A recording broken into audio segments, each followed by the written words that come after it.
Hey there, members of the Night Crew, and folks who just love horror. Welcome to the Night Crew podcast, where shadows breathe and monsters listen. This is the podcast where we get cozy with the creepy, the frightening, and the just plain undead. I'm your host, Brad Ricks. Now, before we jump in, a quick reminder that the Night Crew 2 Bloodlust is now available on Amazon and on my website, bradricks.com. Oh, and let me also not forget, I have the Night Crew podcast t-shirts available. Go to my website, order a book or two, and a t-shirt. On today's episode, I sat down with author Bryan W. Alaspa. He's the creative force behind amazing works like Devoured, The Witch of November, and the chilling audio drama When the Night Comes Out. We talk about his collaboration with voice actor Allie James, how his lifetime obsession with monsters shaped his writing career, and the craft of writing fear. Into the virtual studio we go. All right, so today I'm excited to have Bryan Alaspa with me. He's a very prolific author with a ton of great works.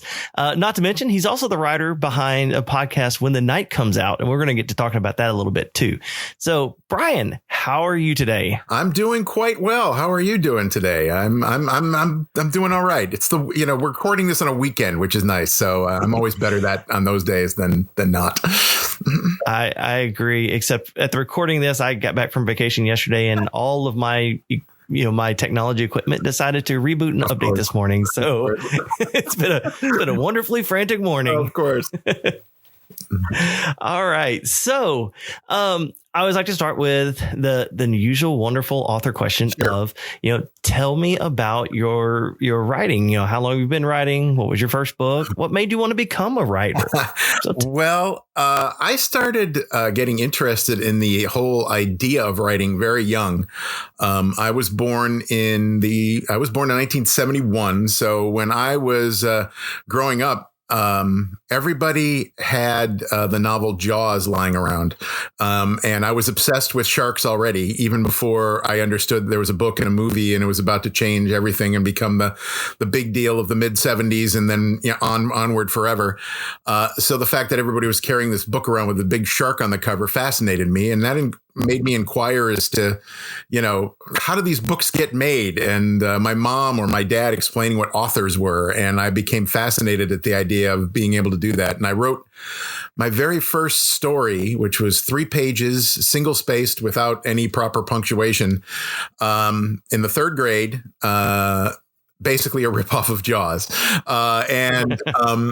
But so obviously the content was pretty awful and it was really poorly written, but it was so much fun to do that really started my love for it. And from that point forward, I was always the guy who could, when it came to the fiction writing section of English class, I was the one who always, had the scary stories and things like that, because I instantly had a love of horror too, that was put in my head, probably thanks to my dad. And the Universal horror movies and the kaiju films he used to like to watch and things like that. So my very first book that was of any great length came about when I was in college. It was actually the end of high school, beginning of college. I wrote a book called The Ballad of the Blue Denim Gang, which was not horror. It was some kind of like adventure sort of story, really, kind of like a superhero tale.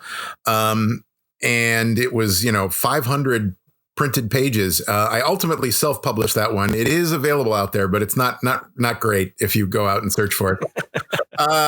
So I kind of got serious about it after that and started finding people to help me edit. So I consider my real career started in 2006 when a company that was looking for nonfiction writers put out an ad somewhere that I found online. We're looking for authors to write about haunted houses or haunted house tales. These are to be real haunted house tales, if you believe in that. And in various cities. So they were doing books based on, the haunted houses of Chicago, the haunted houses of New York, and they already had somebody doing Chicago. I happened to have lived in St. Louis briefly and went to school there, so I knew a lot about St. Louis ghosts, and so they agreed to let me write a story about that. And that book still sits in gift shops and things like that down in St. Louis, and like museums and things like that. So that one came out in like I said, 2006. And so for a while, for a couple of years, I was writing these weird nonfiction books that were about ghosts or crime or, negative history like Chicago disasters and things like that. At the same time, still writing fiction. And the fiction stuff, I developed my little sphere so that I had editors and beta readers and people like that. And I was still doing a lot of self-publishing. And honestly, it wasn't until really Wicked House came along that I found a publisher, and then a bunch of other people started launching their own publishing houses. And now I publish a lot with a company called Bainham Press Books. And so for the last couple of years, I've been publishing through some of these small presses. And but a lot of the stuff you find out there is stuff that I did through my own sort of vanity press kind of deal. So I was cranking out, quite a few books a year for a while there, but at least a book a year, and sometimes more. But so that's how I got to be the guy with so many darn books out there. It was just, all my spare time was spent writing books. So, how do you find the research side of things is different when you're doing nonfiction versus fiction? There's a reason I don't write as much nonfiction anymore. It is a lot of work. When I was writing those books, I wasn't married, wasn't even in like a relationship. All I basically had was the day job, and then sitting at home. And so I've always been a guy who likes to do research. I'm forever the guy who goes down rabbit holes. I become hyper fixated on certain things at certain times. And so, I would start. I think the club has a t-shirt too. I'll have to find mine somewhere. Exactly. Right now I'm hyper fixated on old time radio, which has always been an obsession with mine.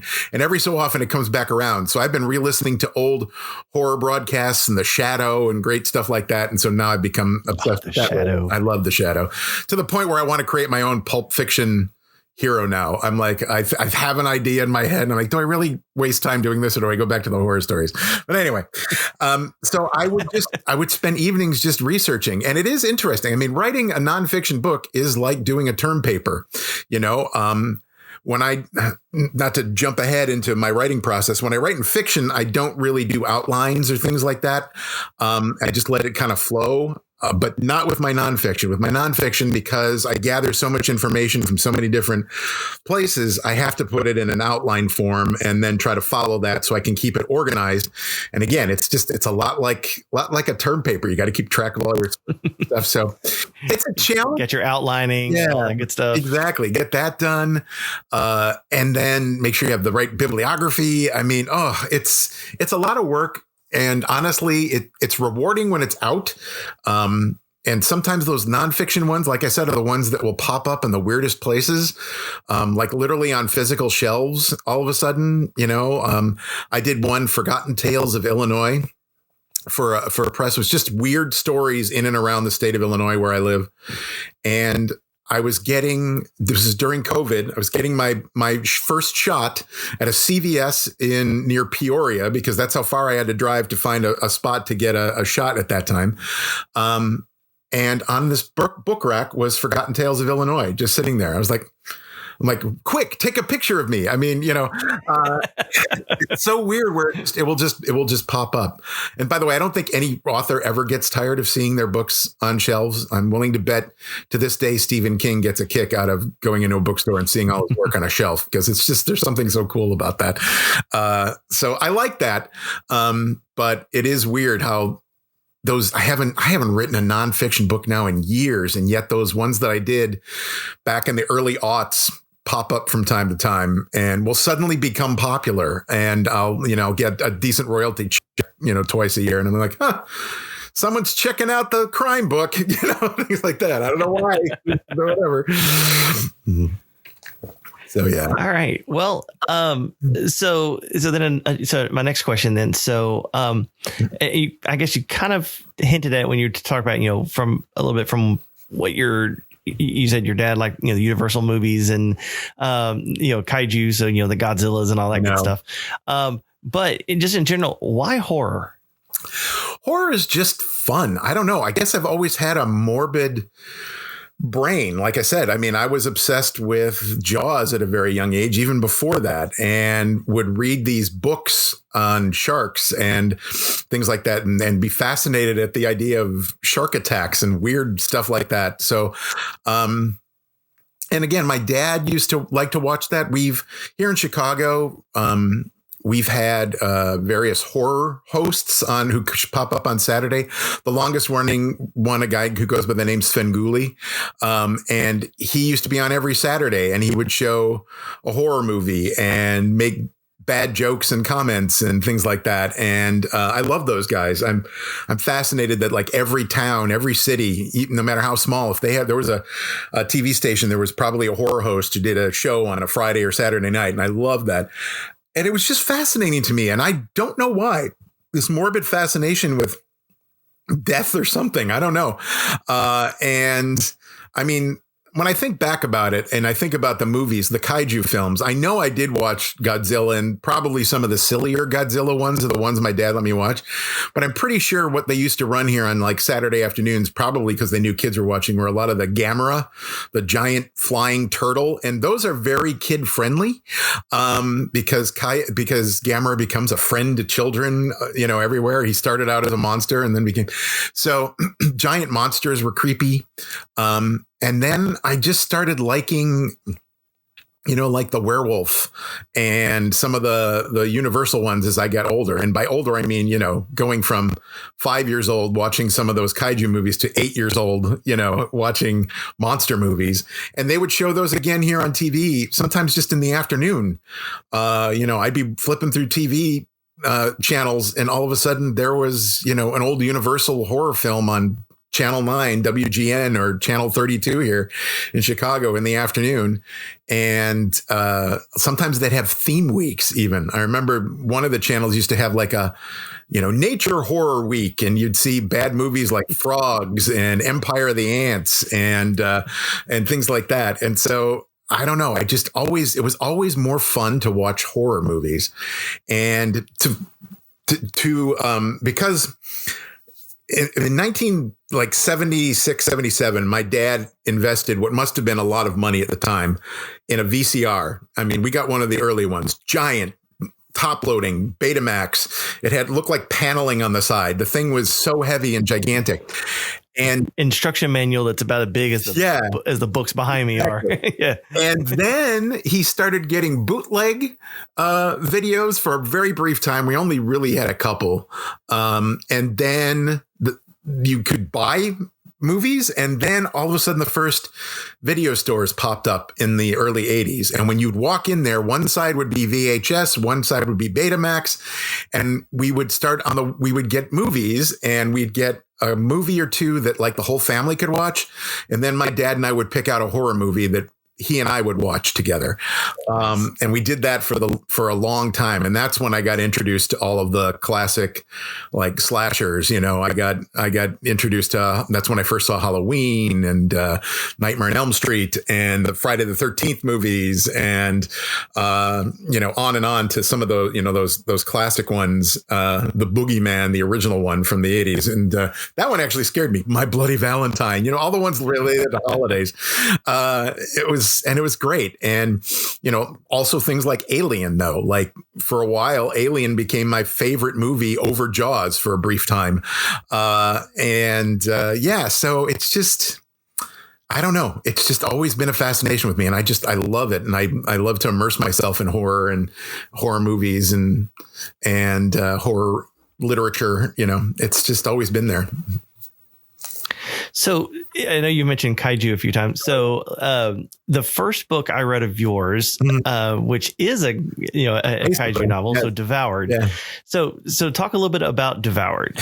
Devoured is a book that kicked around in my head, what I call my mental rock polisher, for gosh, well over 10 years. I mean, I went to school, as I mentioned earlier, I went to college at a place called Webster University in St. Louis, and it was definitely a liberal arts college, encouraged writing. There were lots of filmmakers. There were lots of other writers, and I got briefly into radio for a time. And we were all like, we'd like to go exploring on things. And over across the Mississippi River, near a town called Alton, Illinois, there is a giant painting on a wall of a creature. Now, it's a reproduction of something that was actually seen by early explorers and like Lewis and Clark. And it was painted on the side of a limestone cliff by Native Americans. Some joker came along, of course, some white dude, and invented a story around it, called it the Piasa bird, and invented a story about, this giant flying creature was devouring people and animals, and this great chief who like sacrificed himself so that his best hunters could take down the creature.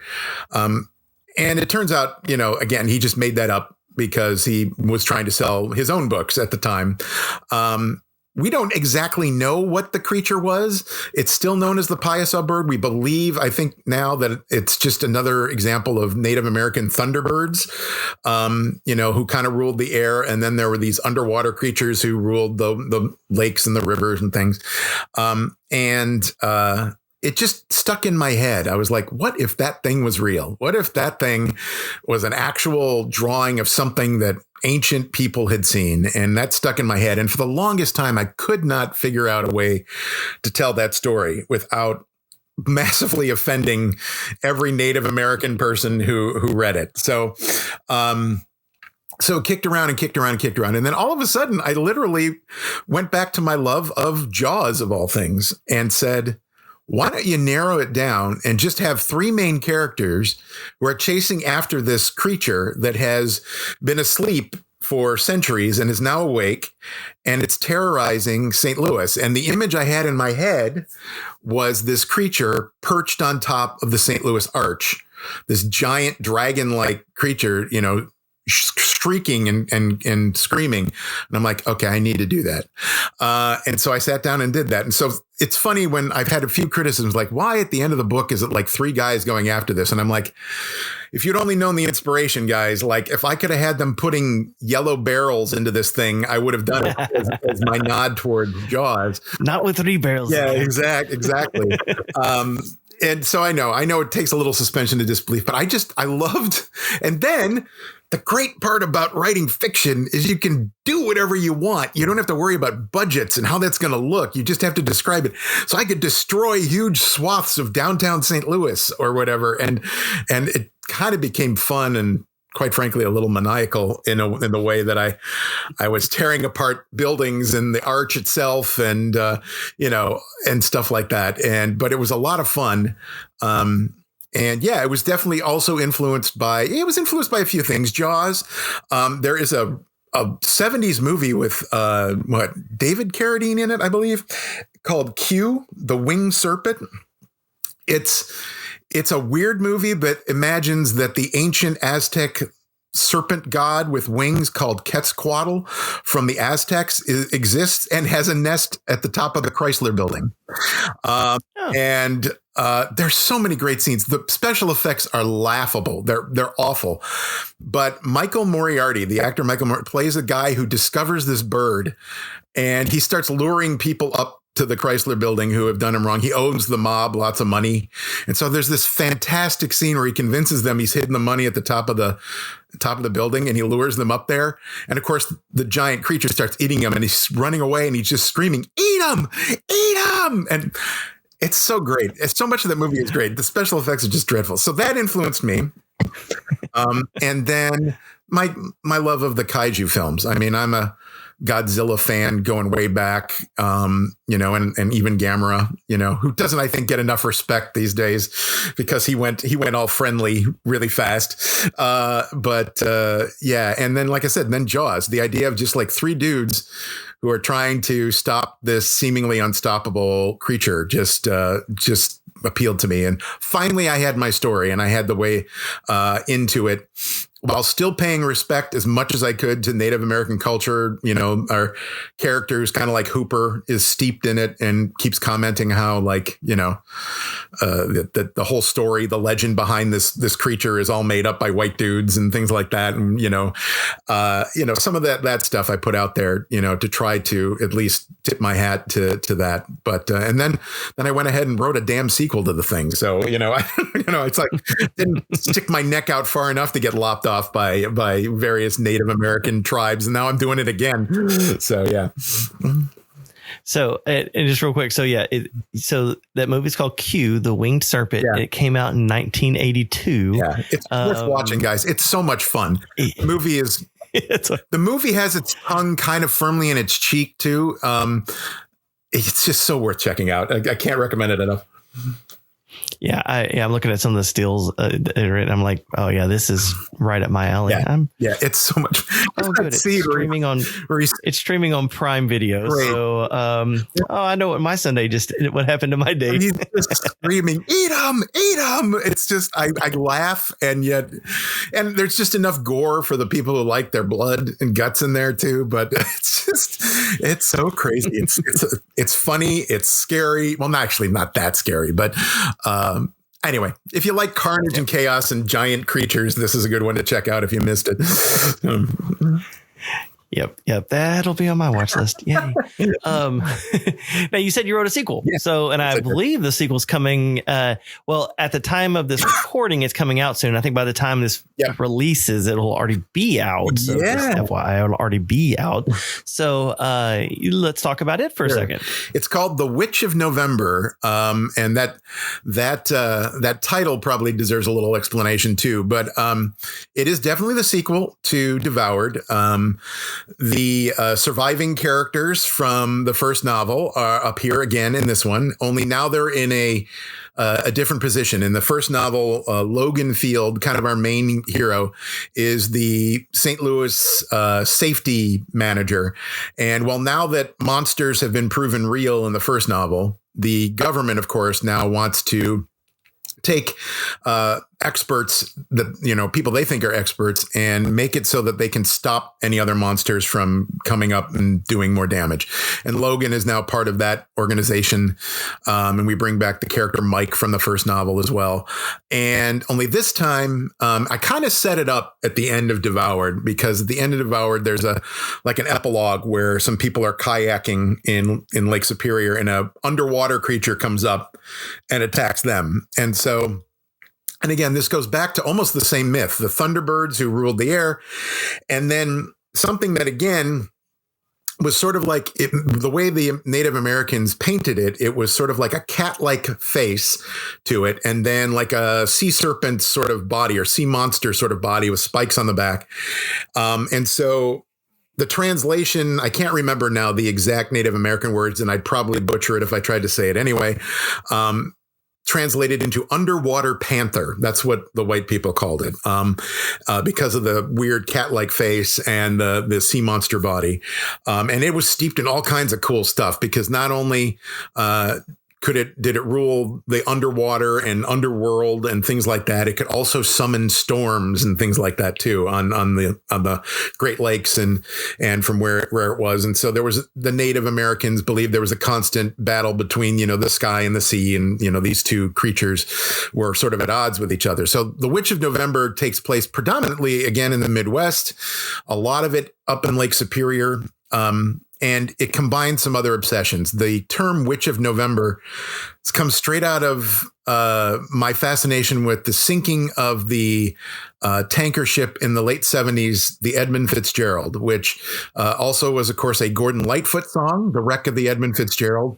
And in that song, several times he mentions the Witch of November, which was a sailor's term, because on Lake Superior and a lot of the Great Lakes, for some reason, when November comes and before the waterways are shut down because ice forms, Lake Superior, Lake Michigan, and some of the others are known for these weird freak storms that just seem to develop out of nowhere. And that's what the Fitzgerald got caught in and sank. I mean, the Fitzgerald was so big It was 780 feet long. If you were to stand it on end, it would be 100 feet taller than the St. Louis Arch. It was massive, and it sank in an instant because the storms were so bad. And that always fascinated me. So there is an Edmund Fitzgerald-like ship in my new novel. I took the term Witch of November based on that, and sort of imagine, though, what if this creature was the one who summoned that storm, and ended up, so there's a really like a sea battle between this ship and this creature that kind of becomes the center point of the story. But I fill it in with Logan and others from the first novel trying to figure out what's going on, because this creature just keeps, like, boaters are disappearing, freak storms keep getting reported, body parts are washing up on shore, all the horror trope things. And so, so I just wanted to tell the story from, like, the underwater creature, the underwater panther type creature. So, it ended up being, again, a lot of fun, because now I could set it while in the Midwest. Like with all sequels, it expands a little bit. So now, because he can swim his way through to all the Great Lakes, that means I could have him attack Detroit and Milwaukee and Chicago and, like, all these places that are in and around the Great Lakes. The Sioux Locks, have a whole scene together, which is the point between two, Lake Superior and another lake. And, so it was just, again, a lot of fun, because now all of a sudden I can have this creature popping up all over the place. And causing chaos in various cities, and really amping up the kaiju and the disaster element to it. So, it's a lot of fun. It was a lot of fun. So that'll right now it's coming out on Halloween. It will have been released October 31st by the time the actual podcast comes out. So it's just. Right. I don't know if I have any more. I've looked up. There are a lot of different Native American monsters, but none of them have triggered my imagination the way these two really kaiju level giant monsters have. A lot of the other ones are smaller and no less creepy, but I haven't come up with the stories. And how much do I continue to mine, like, another culture for my horror? I don't know. We'll see. Well, I know Devoured was a lot of fun. I enjoyed reading it. And so I'll definitely be picking up Witch in November when it comes out. Cause, like I said, Devoured was definitely a lot of fun. Oh, I appreciate that. Thank you. Yeah. So getting back to, a couple just, the normal, generic questions. Yeah. So what do you find is the most difficult part of writing a book? Oh, gosh. For me, what is the most difficult part? Well, the basic thing is, it used to be easy for me to find time to write, but it seems like the older I get, the more I want to sleep in, the harder it gets for me to find, because I'm usually the most productive in the morning. And so, it was much easier to get up early to do it when I was younger. So there's that part of it. It's actually just, there's always this sense of stepping off of a cliff for me when I first start a novel. Like I said, I don't have a lot of safety nets when I start writing. I don't have an outline. I have an idea in my head, and hopefully that works and continues to flow the story to me. And if I hit a wall, it's rough. And so those first few sentences, the first scene is often the most challenging, because I'm really hoping that I set it up properly, that I have grabbed the reader enough that they want to continue to read.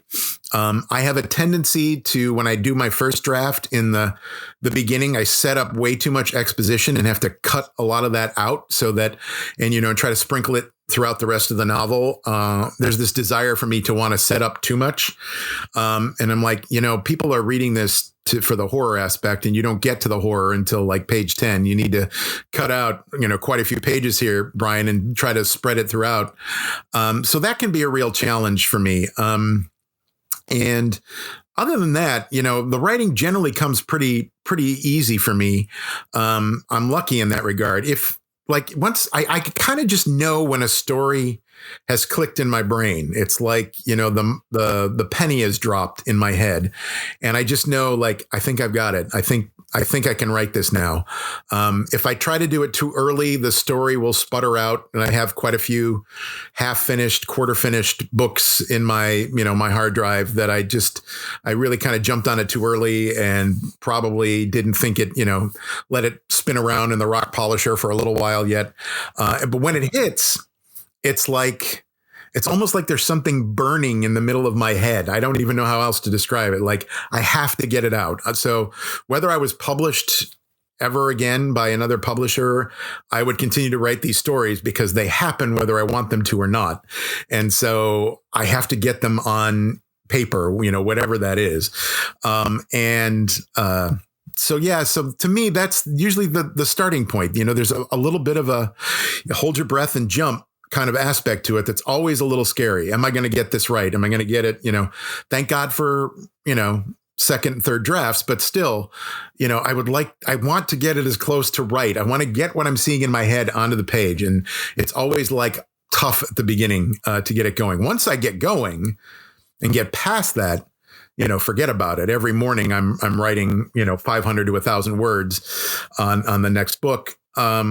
But that first thing, and then, of course, sometimes doing edits is a pain because, as I've said, sometimes these stories sit in my head for 10 years or more before I decide it's time to write them. And it's like, and now you want me to go back and rewrite this thing that took me 10 years to get out of my head? I'm done with this story. I'm on to the next shiny thing. I'm on to the next one. Yeah. And so that can be a challenge for me. But I've gotten better at that and listening to editors, which was a problem for me at one point, and beta readers and things like that. I had to learn to put my ego aside a lot when I started trying to do this, in any real sense. So, yeah, so that can be a challenge too, though.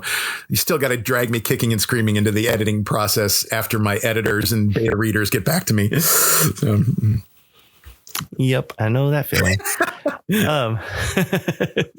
Well, I always joke, that my wife is usually the first one who reads my stuff, and she used to be a teacher, so she goes through and edits.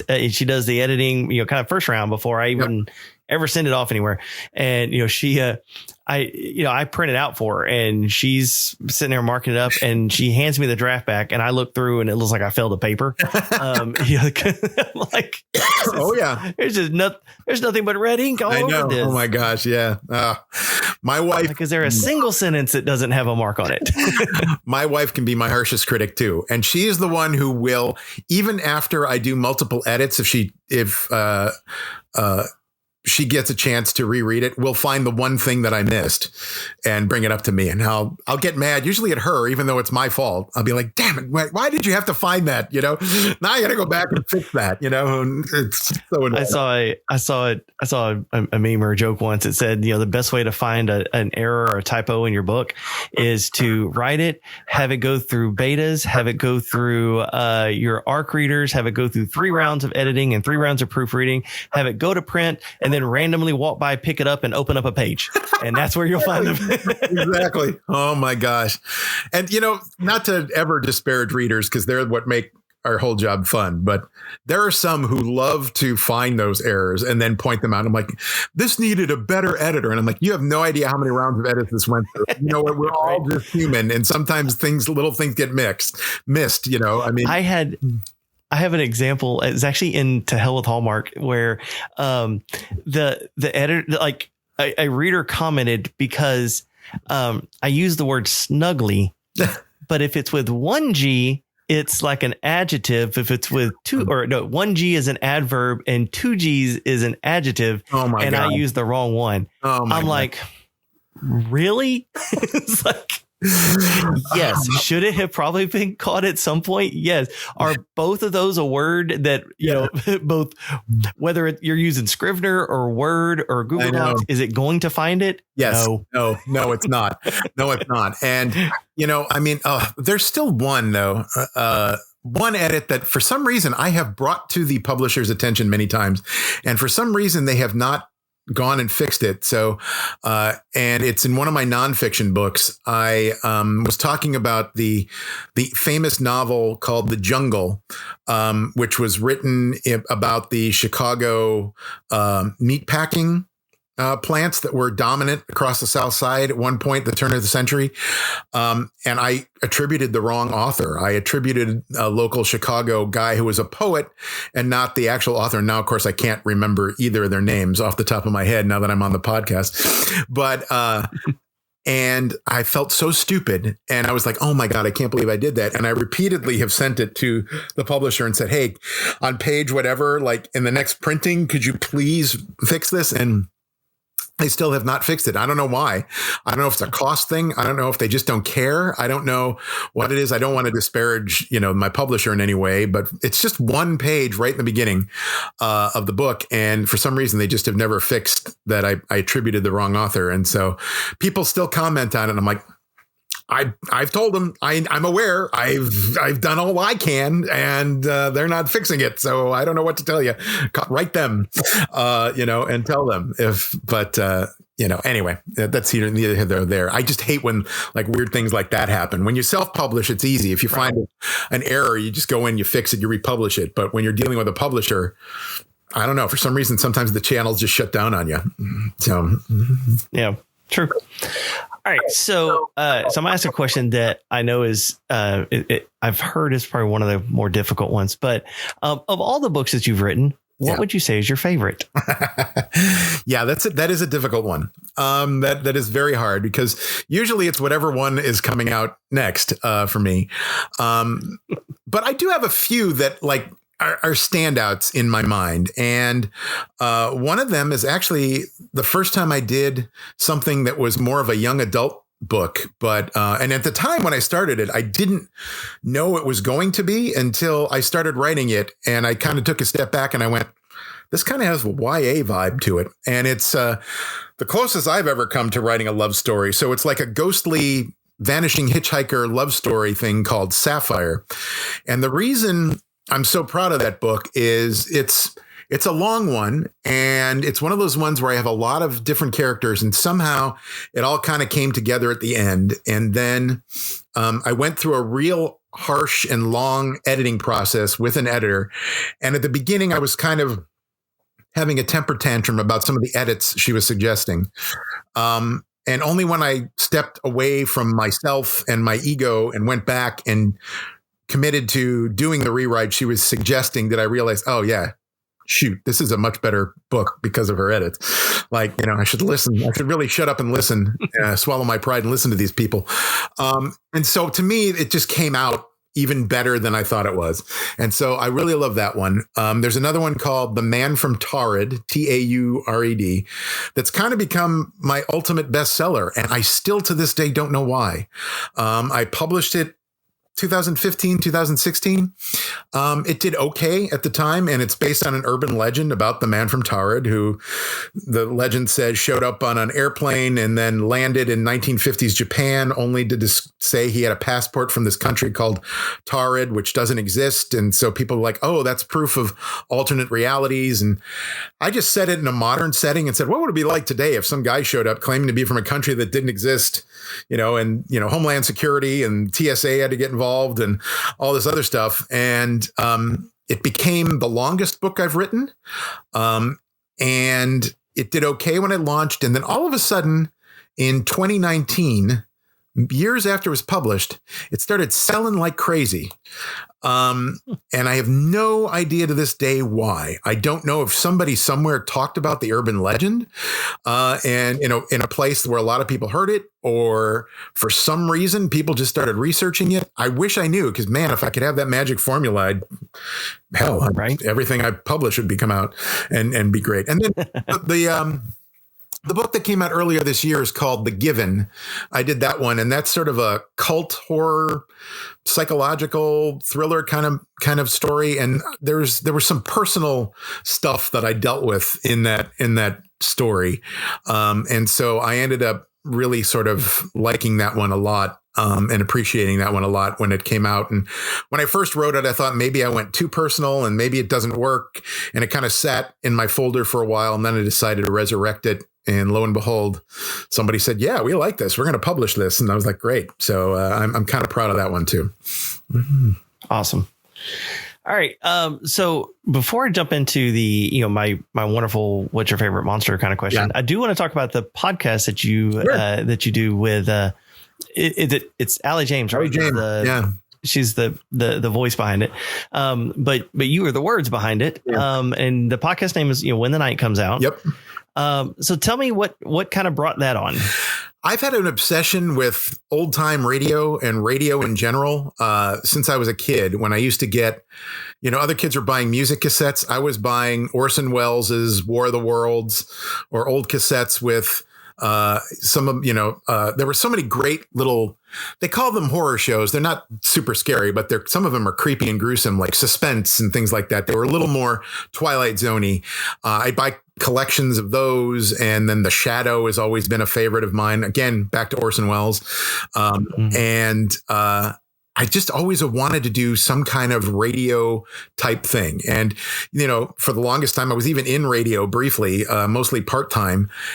But, and playing music is fine, but I wanted to do those old time radio shows. And then suddenly podcasting became a thing. And I was like, this is it. This is my chance. Allie James had done an audiobook version of a collection of short stories I had. And I met her through that. As soon as I heard her audition, I was like, oh my God, this is my voice. This is the closest I've ever heard to the voice that I hear in my head when I'm writing. Like, she just gets me. She gets what the writing is supposed to be like and sound like and feel like. And when I was listening to all of the different chapters and the different stories, I thought, this could have been a podcast. We could have done this as a podcast, and each episode would have been a next short story. I'm like, I got a bunch of other short stories. Allie, would you want to do a podcast like version of this with me? And we tried different platforms before settling on one that seemed to work to help give us at least a little bit of money. We don't really make much from it. But that would help spread it out everywhere. So it's on Spotify and Apple, tuned on iTunes and all those places.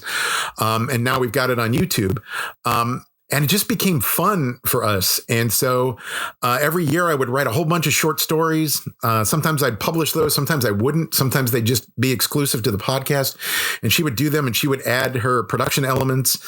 And then we decided to take an unpublished novel called The Hive that I had kind of half written. And I quickly finished writing it. And it's kind of my take on a zombie sort of tale. And I said, what do we do this? And just do the whole thing. And it went all year long. And that finished in December of 2024. And we were both kind of exhausted from that. We were both like, me hurrying up to write it, her hurrying up to record it and produce it. And for a year, and we took all that time off. And then this year I said, for some reason in 2025, I became short story guy after writing novel after novel after novel. I've written a ton of short stories this year for anthologies and things like that. And I said, I've got a bunch of new short stories. How about we pick a few and do a Halloween special? And then after that, you can decide whether or not you want to do another season, maybe, because some challenges had popped up in her life as well as mine. And, doing the podcast became a little bit of a burden. And we just suddenly found ourselves at a point where we had time and felt like doing it again. And so the Halloween special will be out October 31st, but of course available to listen to anytime. And it's definitely an anthology type series, except for the season we did the one novel, and usually short stories, and they're all kind of creepy. And I've written some really creepy ones this year. So if we do a season that'll come out either late this year or maybe next year, I think we got some really good stuff ready to come out. So, wherever you find your podcast, look for When the Night Comes Out, and hopefully you enjoy Allie's production and my writing. So yeah, it's a lot of fun. And what's crazy is I sometimes forget that I'm even part of it. It almost doesn't feel like mine sometimes. It's so out of the realm, those stories I'm done with. And then Allie does her magic with them. And then I feel like it almost becomes her thing, because she really produces them and turns them into amazing things with her talent. So, it's a lot of fun though. And I like I said, I kind of forget that I even involved with it at some point. No, from a writing standpoint, when you're writing something for a podcast versus your normal, like a short story or a novel, do you find that you have to tweak your writing style for a podcast versus what you would typically do for just the normal medium of just reading? The way we do it is I tend to write it just as a short story first, because it's my story. So I may end up using it to submit to an anthology. I may publish it myself for like a 99-cent thing for Kindle only. I've been known to do that with my short stories. If I can't find a home for it, I edit the heck out of it. And then I publish it myself for Kindle, and I consider it like my appetizers. People can spend less than $1 on a short story, and if they like it, maybe they'll buy one of my books. And then usually when Allie gets a hold of it, she will do some edits and rewrites and add, like, I'd like to put, a music sting here, and I want to add this sound effect here. She'll send the script back to me, and we create a kind of script format. At this point, she and I have been doing this long enough that I trust her. I usually just will look at it now and go, yeah, that's perfect. Like, I don't have no notes for me. So she will then record it. She'll send it to me to listen to. But again, I now trust her so much. I'm usually like, I end up giddy like a kid. Like, I'm like, oh my God, this sounds so great. This is amazing. Thank you.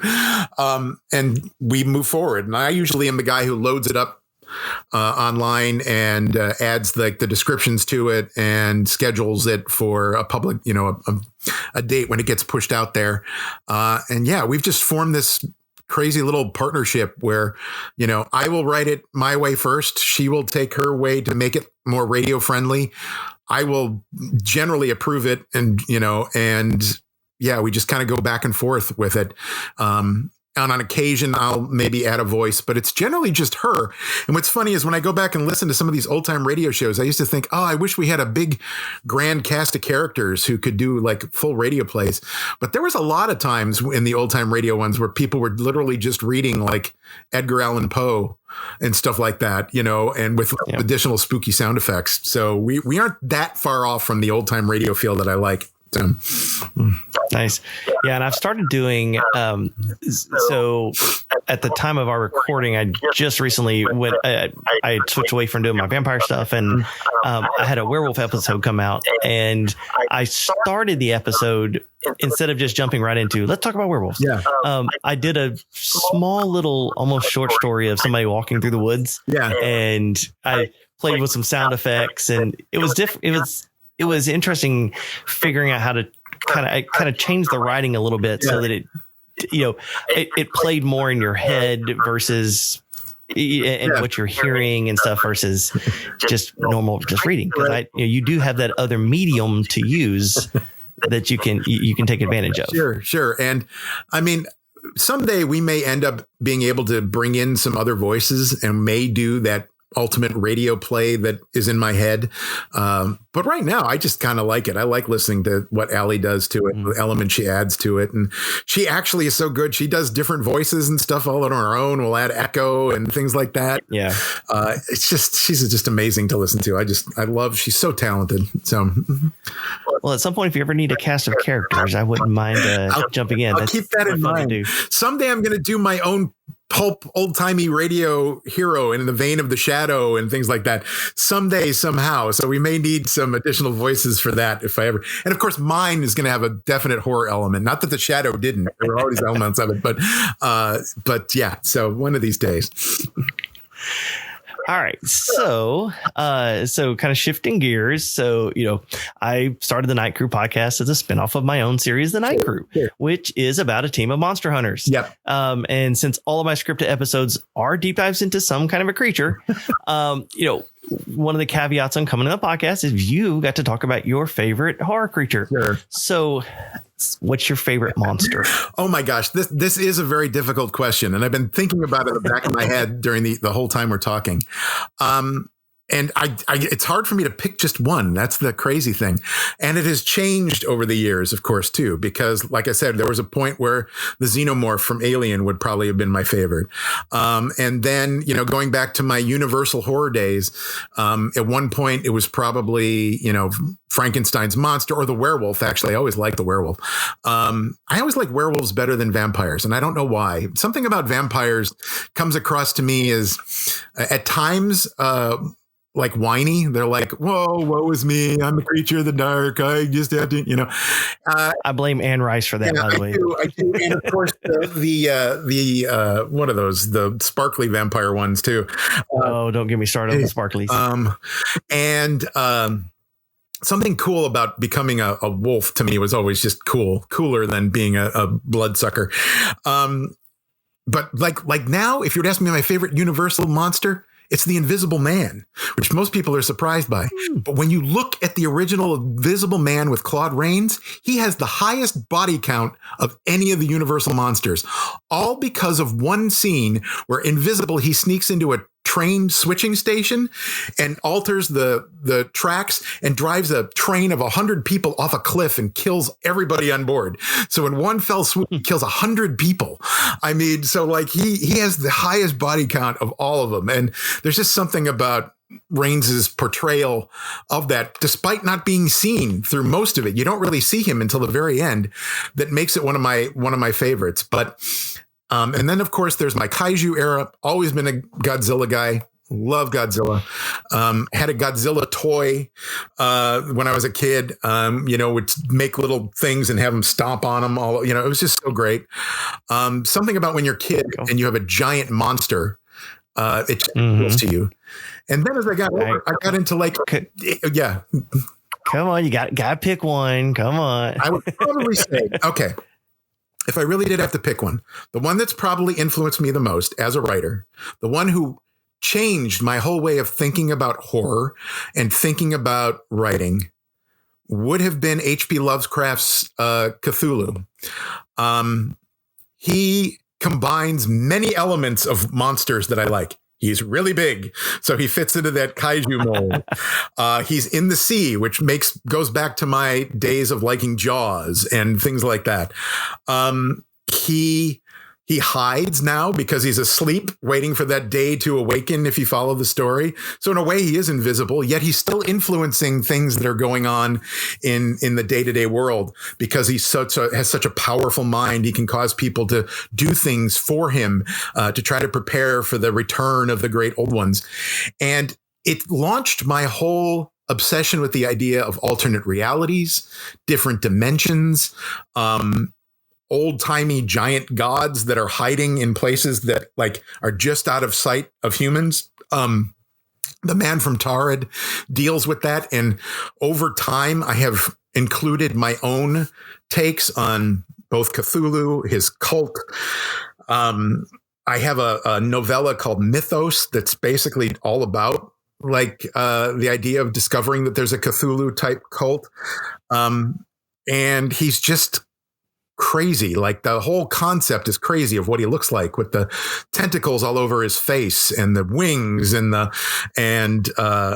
don't know. There's just something about him that I find so fascinating and creepy and scary. And Lovecraft's writing is not necessarily what I consider great. In a lot of regards, the actual stories. I feel like his writing is a little stiff. There's a lot of sentences and the monster was beyond description. It was so terrifying. I'm like, well, you're supposed to describe it, dude. But the characters and the mythos he has created is massive and influential. And it's influenced me and it opened my mind to different ideas about where horror could be, what horror could be. It's probably why I haven't really written straightforward vampire stories myself, or I've come close. I've toyed with that, in a short story or two. My zombies are never quite zombies. I have one short story that came out this week that's kind of a nod to werewolves, but it isn't really a werewolf. It's always just one step away from those. It's just because he got my mind thinking in alternate ways, and so. If I had to pick one, it would probably be that guy. That guy would be the one that really changed things for me. Gotcha. Now, so as you're talking about it, made me think, I hear, from a lot of authors and, Lovecraftian horror and all that is something that tends to be a big influence. I know even, Stephen King talked about, Lovecraft was a big influence of his and all. But from a movie standpoint, I don't seem you don't have Cthulhu is not some big, in the movies, creature. And so some of that Lovecraftian, do you think it's that kind of horror really doesn't translate into media, into film very well, or what? It's a big influence to a lot of writers that, that are huge, but yet it doesn't seem to have the film aspect as what a lot of others do. There have been a few attempts, and I don't think any of them have been truly successful. Stuart Gordon did From Beyond right after he did Reanimator, and it's lesser known, and that's based on a Lovecraft story. And then years later, a terrific low budget horror film called Banshee Chapter with Ted Levine in it also takes its influence from Beyond. A great creepy horror movie that plays with shadow rather than making you see the full monster through most of it. And honestly, I watched it on my laptop at night with the lights out, and it scared the crap out of me. And then I actually happen to like the Nick Cage adaptation of Color Out of Space. Some people are like, oh, he's too Nick Cage. I'm like, you can never have enough Nick Cage. And I actually like that one. And there is a movie starring Kristen Stewart that's set underwater, where it turns out Cthulhu is the big bad at the end, but I haven't seen that one, and I can't for the life of me remember what it's called now. But I just don't think it's ever translated. What's weird is that enough people know about it that even South Park has made fun of it. I remember there's an episode where somebody's trying to do something and they accidentally release Cthulhu, and they do a news report and you see Cthulhu tearing apart the town or the city behind them. I remember that episode. Yeah. Yep. So it's like he has influenced enough of the culture that people know him, but for some reason there is so many times they've tried to adapt his one novel length story, Mountains of Madness, into a movie. That's like in the Mouth of Madness with Sam Neill is a nod to that.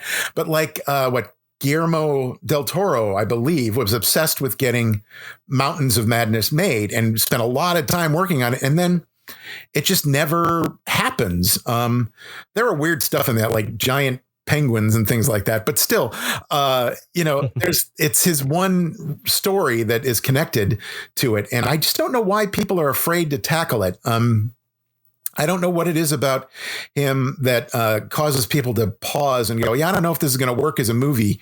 Again, I think there's a lot of descriptions where he fails to fully describe what the character is. They're often formless and shapeless, and they just cause people to go instantly insane and things like that. That was a big deal for him.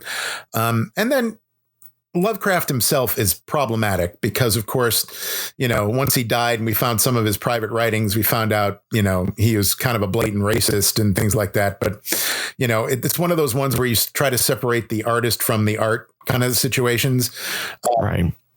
And again, his writing is not great and descriptive. He tends to be short sentences to the point. So maybe that's a problem for some filmmakers to I can't conceive of what this looks like, so I don't know how to put it on film exactly. I don't know. But I feel like there's a lot there that's just untapped, and I don't know why people don't want to dive into it. Yeah. Underwater was the name of the movie with Kristen Stewart. Yeah. Yep. Yeah. Turns out there's a Cthulhu is sorry to spoil the ending, but yeah, you find out at the end that's who's there and causing all the problems or whatever. I hear it's actually pretty good, but I have not seen it. I've not sat down to watch it. Maybe I should do that this Halloween. So I was trying to think. I think I have seen that movie, but I don't remember. So which is maybe a bad thing. It's one of those that's it's so forgettable that you. Yeah, I highly. I don't remember if I did or not. I highly recommend the one. It's a terrible title, Banshee Chapter, which is funny because I've seen that movie several times. I still don't remember those two words being used within the movie, so I don't understand why they titled it that. But forget the title and watch the movie, and you'll see how really good horror can be done on a very small budget using just inferences and shadows and half glimpsed creatures and mirrors. And if you watch it with the lights out late at night, it'll really scare the hell out of you, I think. So nice. All right. So I know we're getting kind of towards the end here, but so outside of writing, what are your hobbies? Well, I love movies. I go to movies or watch movies a lot. And I watch too much television, way too much TV. And then I like to read, of course. So I'm always reading something right now. Like, did I freeze? Oh, no, there I go. Sorry, I thought I froze up there for a second. I like to read. Right now I'm reading old pulp fiction. I'm reading like The Shadow and stuff like that. And meanwhile, I have a to be read file of horror novels that's just stacked to the ceiling that I'm not reading. And instead of reading those, I'm reading other things. Yeah. And so, my wife and I are not big travelers, and I live in the Chicago area. So we just like spending time with our dogs and things like that. Writing takes up a lot of my time, and then there's the day job. So, weekends are spent running errands. So, my hobbies tend to be, like I said, lots of reading, lots of going to see movies when I can, or watching movies, catching up on TV shows I might've missed, and things like that. Music. I like music a lot. I'm the guy who's singing in the car next to you, probably, like nobody can see me, and things like that. So, so that's kind of it. I mean, I'm not a big adventurer, so I don't travel. I'm not an outdoorsy guy. I don't like to go camping. I went camping once and it was awful, and I said that's never going to happen again. Things like that. So, with our dogs, we're always worried to leave them behind, so we don't travel too many exotic places, and I have a crippling fear of flying anyway, so that's problematic. But so we do what we can here. Halloween's a big season for us. We do a lot of decorating, and trying to be the creepy couple that has the cool Halloween decorations up this time of year. So nice. All right. So any lasting advice for aspiring authors? Yeah, you kind of got to just do it. That's the problem that I run into a lot with aspiring authors. I am a big advocate for, it's basically what I do, for the first draft brain dump. Like,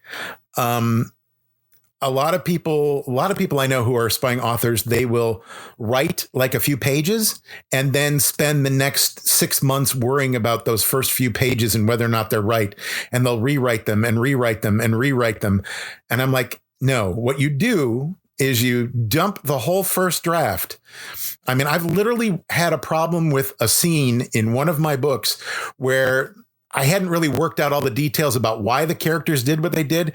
And I wrote in the first draft a scene where the characters talk about, hey, you know what? That didn't really make any sense. I wonder why why did we do that? I don't know. Maybe we should. And I worked out my plot problem in the story. And then in the second draft, I just removed that scene and added the elements that they talked about into the scene that I was having trouble with and continued on. Like, brain dump that first draft. Don't worry about editing or misspellings or any of that if you can. And for some people, that's too much to ask. Get it done. Write the first story. We need stories. I mean, people think there are too many authors and too many books, and I say that can never happen. Like, whatever it is, whatever genre you want to do. If you want to write a memoir, do it. If you want to write a romance novel, do it. A detective novel. I write detective novels in addition to horror. So go ahead and do it. And when that first draft is done, then you worry about it. And if you have to send it off to someone else to read, so you get a little distance, so that when they come back with edits, you're more comfortable editing, which is my case, do that. But you got to get the story out. Quit fussing so much about, I think that George R.R. Martin does that, because he's talked to Stephen King about, have you ever spent 3 days writing a single sentence, and you finally write it, and then you hate that sentence, and so you delete it, and then you curse yourself and wish you had become a dentist instead? And Stephen King said, no, that doesn't happen to me. And I'm like, that's me. I don't worry about that. I worry about that later. Like, and the stories have kicked around in my head long enough that usually by the time I'm ready to write it, it's kind of all there. And then it just comes flowing through me. It can't happen to everybody, but if you got to outline, great, but you got to get past the outline and write the story. That's what I would suggest. Get out of your own way and just write it, and don't worry about it. You will find your voice if you do it enough, and you will find the way that works for you. And once you get through that first one, it actually does get easier. So, yeah. So, well, and I think I've referenced the quote before on the podcast, but I want to say it's Neil Gaiman has a quote that says, like, you write your first draft to do it, and then you write your second draft acting like you knew what was going to happen the whole time. Yeah, exactly. And yeah. so, but yeah, definitely, get it down, write it, and then, and I would say there can't be too many stories because, I know some authors that kind of look at, well, if you're reading that person's book, you're not going to read my book or something. Yeah. And which to me is dumb because a reader will always be able to read a book faster than we can write them. Yeah. Always. And there's no way we can write as fast as a reader can read. Yeah. And so, and I always look at it as, if you wrote a, kaiju book and I wrote a kaiju book, if they read your book, there's a good chance they may want to read my book because they obviously like that genre. I enjoy vampires. And I write about vampires and I also enjoy reading about vampires. And I'll read multiple books because they're about vampires. Yeah, exactly. I mean, that's exactly the point too. It's like the stories may be similar, but they'll be just different enough that people will want to read them. And, I think it's such a great time for horror. There's so many great writers out there. So it's a great time to read and it's a great time to start writing because I think the more voices we have taking their own unique look at, whatever monsters you want or invent some new ones, that'd be great. I mean, it's just fun because as a fan, it's fun for me too to find out what other people's takes on things are. That's why I love reading all the time. I could have just stopped reading a long time ago, but I'm always wanting to read the next thing because someone like you or Andrew Nashberg or MJ Mars has a whole different take on something else that I read before. And it's awesome. And I love reading that kind of stuff. So, that's why it's been fun to be part of like the Wicked House team and some of these other indie presses just because and I'm part of the Horror Writers Association here in Chicago. And whenever we get together, us and the horror writers, we just bounce ideas off each other. And it's so great. And I just love all of that stuff. So it's, just write. We need the stories. Don't think you're going to get lost. You'll be found by the right people. So. All right. Well, it's been great having you on the show. So before we, sign off, where can my listeners learn more about you? I do have a website. BryanWAlaspa.com. That's one word, BryanWAlaspa.com. I have a blog that I update almost daily there. And the homepage always has, I try to always update it with the latest things that are coming out, or the most recent things. You can, of course, find me at Amazon, and all of my books are available in Kindle and print edition, and there are plenty that are also audiobooks now. You can find When the Night Comes Out at your favorite place to listen to podcasts, and also at YouTube. That's kind of it. I have a few short stories on my current publisher. I've been working a lot with Baynham Press, Baynam Press books. I have a few short stories that are just available in Kindle editions through that website right now. But if you just search my name, you'll find me. But I'm all over the socials. I'm all over those places. But those are the best places to look off the top of my head. So. Gotcha. All right. Well, and I'll make sure and you'll put all the links in the show notes and all that kind of good stuff as well. So make it easier for people to find you. Again, at the time this episode comes out, your Halloween edition of When the Night Comes Out will be out. So definitely go listen to that. Your latest novel, The Witch of November, will be out. Yep. So make sure go grab a copy of that if you haven't already. Yep. And that's about it. Sounds great. So it's been great having you on the show. I appreciate you hanging around and chat with me for a little while. It was so much fun. I appreciate it. Thanks for letting me talk for an hour or so. I appreciate it, Brad.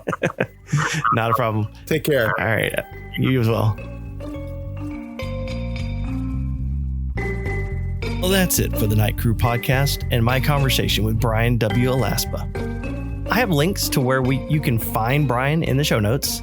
Follow him on all the socials, pick up his books, and listen to his podcast When the Night Comes Out. So if you had a good time, make sure to follow the show, share it with a friend, and leave a rating. Hopefully 5 stars. If you want updates on my writing, You can, of course, follow me on Facebook or TikTok at Bradrick's Author. You can find copies of my novels wherever you like to buy books. But if you hop over to my website, bradricks.com, you can purchase signed copies of any of my novels, especially the Night Crew 2 book, which is now available. Get your copy today if you haven't already. I'm Brad Ricks, reminding you to stay out of graveyards after dark, question people who don't show up in mirrors, and don't get too scared of the creature under the bed. I mean, he just wants to eat too. Until next time, keep your curtains drawn, your sense of humor sharp, and your blood inside your body. Thanks for listening.